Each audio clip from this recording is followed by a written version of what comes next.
I came across this very sermon by a man of God in Nigeria, and he said that God cannot kill. So that drew my attention to hear him out. I wanted to know where he was coming from. Now he made a reference from the book of John, chapter 8, verse 44, where Jesus said that Satan was a murderer and has never been on the side of the truth from the beginning of time. Another scripture reference he gave, where Jesus said, the Son of Man has not come to take life, but to save. That's okay. Now I know where all these misconceptions are coming from. But my question is this: do you think that the Lord cannot kill simply because he said, the Son of Man has not come to take life, but to save them? The problem is that the majority of us Christians have not come to the full knowledge of the scriptures, and we are too proud to accept this very fact, even when the scriptures have said, has made us to understand that there is time for everything, time to be born and time to die. And we forget that before Jesus came, there was no grace. That was the time of sin and die.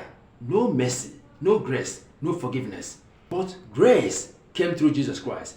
Forgiveness is established. Mercy is established through him. The time of Jesus is a time of forgiveness, the acceptable time of God.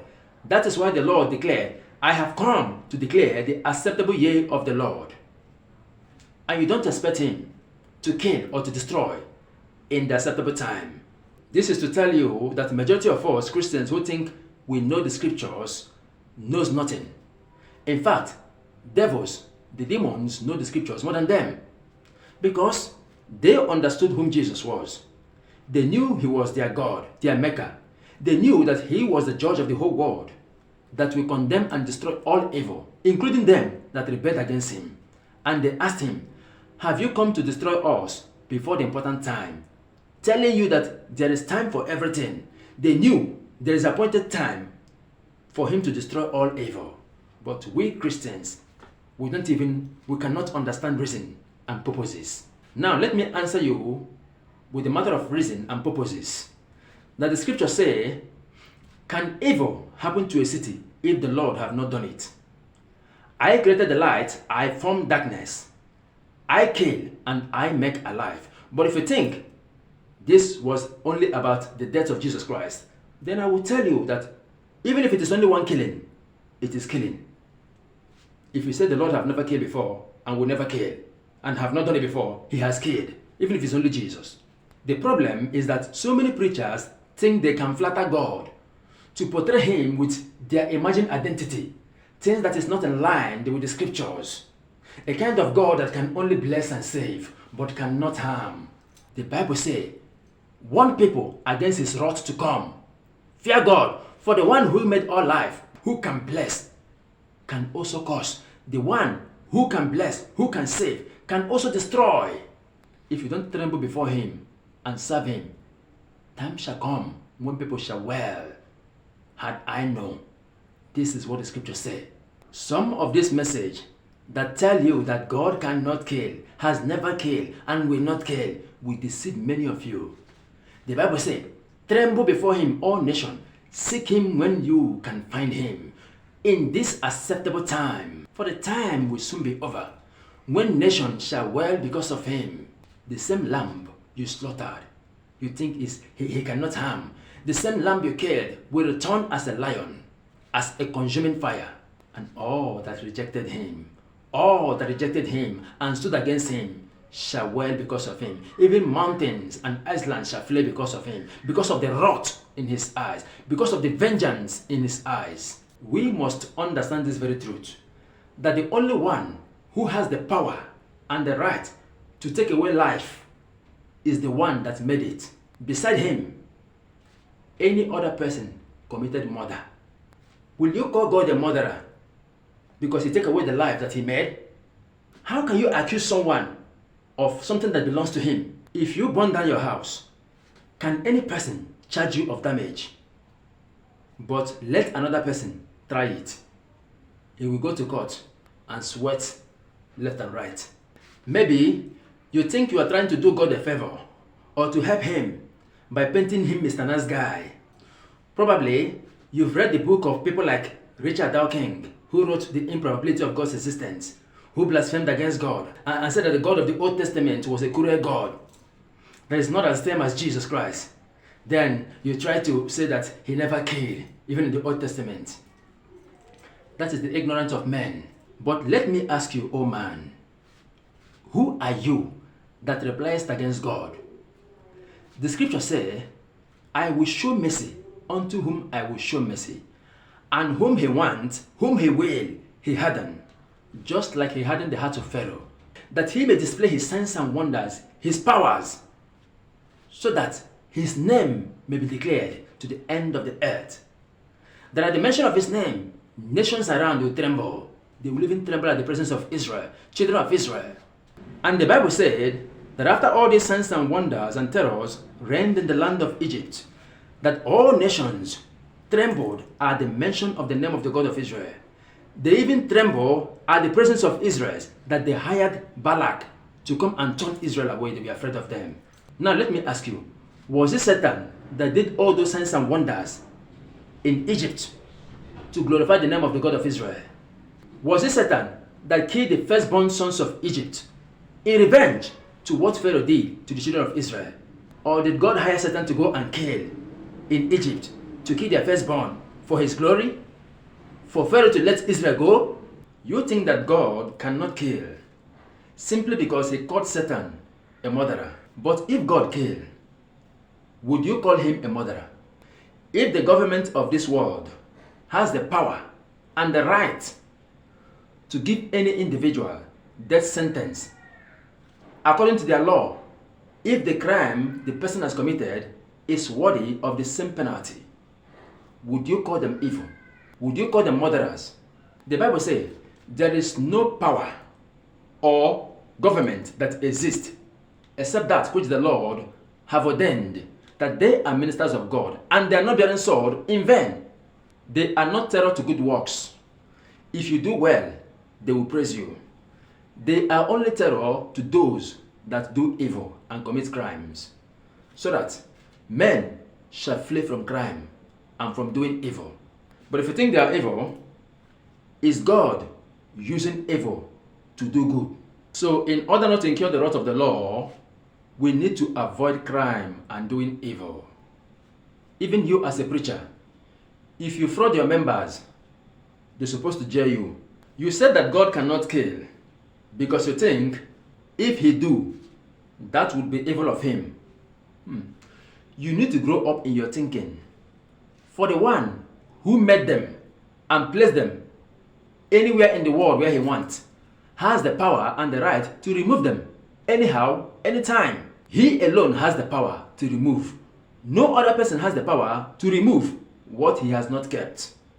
Otherwise, anyone that does so would be a murderer, except he gave them the power to do.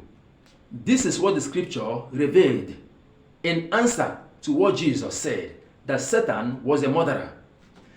The scripture explained that Satan was the accuser of the brethren, who accused them before God day and night. But what was Satan accusing the brethren of?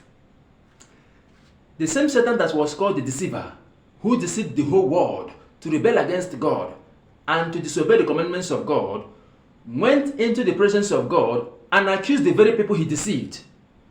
This is why the scripture called him a deceiver and murderer and the wicked one. And this is what Apostle Paul meant when he said, sin, taking occasion by the law, deceived me, and by it slew me. Do you see how wicked Satan is? Satan the deceiver deceived men to rebel against God's commandment and went into the presence of God and accused them for disobeying the same commandment. By this, he obtained the power of death to slay people in the law. So when you hear the scripture say that Satan has the power of death, scripture never said that Satan owns the power of death, but he obtained it. For no one owns the power or the right to destroy what he has not created, except he obtained it by the law, pleading guilty against them and charging them with the law. And when he accused them, they are found guilty and they are slain. So Satan obtained the power of death through the law. For the commandment of God unto Adam was, from the day you do this, you shall die. Then Satan laid hold on that to accuse them before God, that the soul that sinneth shall die, and the wages of sin is death. So when they commit, he will say, they have done it too, they're supposed to die. Therefore, Jesus called him a murderer, because his deeds were very, very wicked and unjust. He was the one that deceived them, and still the same person to accuse them, and they are found guilty. And this was very, very grievous to the Lord. For the righteous God cannot go against his own law. Neither can he afford to fold his hands and watch mankind that he loved to all perish in the hand of this wicked one. Then the Bible says that the Lord looked down and searched. There was no man, and there was no intercessor to intercede on their behalf when this wicked one will appear before the presence of God to accuse them. So the Lord stepped into humanity and became man to fulfill the righteousness of the law for them, that he may disarm the one who has the power of death through their disobedience to the law. Does it mean that Satan is responsible for every sin that man committed? If so, man shouldn't be judged or condemned. But man is not a robot. Man has option and power to accept or to resist the devil with the same commandments of God, as it was shown in Jesus when he was tempted, but he responded to Satan, "It is written, thou shalt not." This was the answer that was expected from Adam and the rest of us. Now, concerning if God can kill, the one who made all things has the power and the right to unmake what he has made.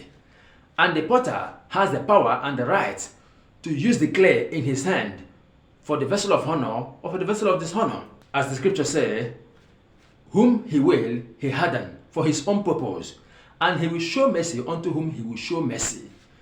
He also hardened the heart of Pharaoh for the same cause, for his own glory, and he is unquestionable. But who are you that replies against God? Doesn't the maker of heaven and earth has the power to give long life to anyone that is pleasing in his sight, and to cut off the days of the wicked and the evildoer untimely, that all may tremble before him and learn to do righteously? You think you are doing God a favor, or you are trying to save him from bad name by saying that he cannot kill.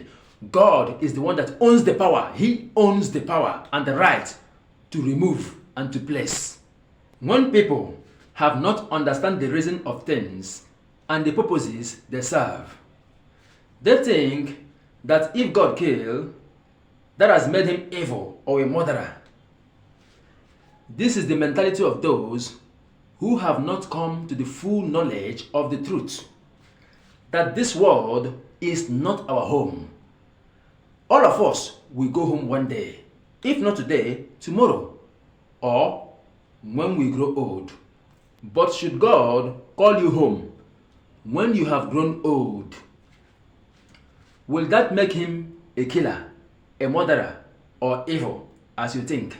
Well, to us who have understand the truth of the scriptures and life, how and when we go home does not matter. What matters to us is our record to the glory of God here on earth, for our good reward in eternity, which is our home.